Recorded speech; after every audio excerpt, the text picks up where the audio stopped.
తెలంగాణలో రేషన్ కార్డులు జారీ చేసే విధానం అనేది చర్చనీయాంశమవుతుంది. ఎందుకంటే కొన్ని చోట్ల రభస జరుగుతోంది, గొడవ జరుగుతోంది, రకరకాలుగా జరుగుతుంది. సో ఈ విషయంపై తెలంగాణ ప్రభుత్వం అలర్ట్ అయింది.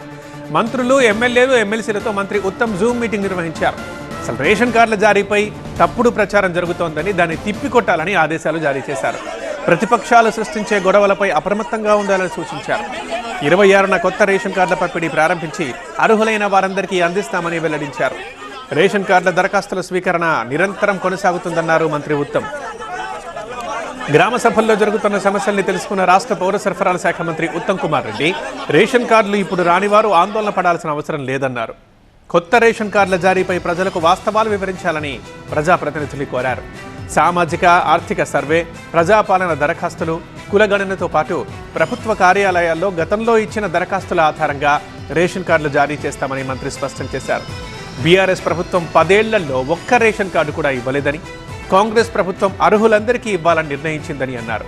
రేషన్ కార్డులపై ఒక్కొక్కరికి 6 కిలోల చొప్పున మంచి బియ్యం ఇస్తున్నామని చెప్పారు. ముఖ్యమంత్రి రేవంత్ రెడ్డి చేసిన గొప్ప ఆలోచన అందరూ అభినందించాలన్నారు మంత్రి ఉత్తమ్.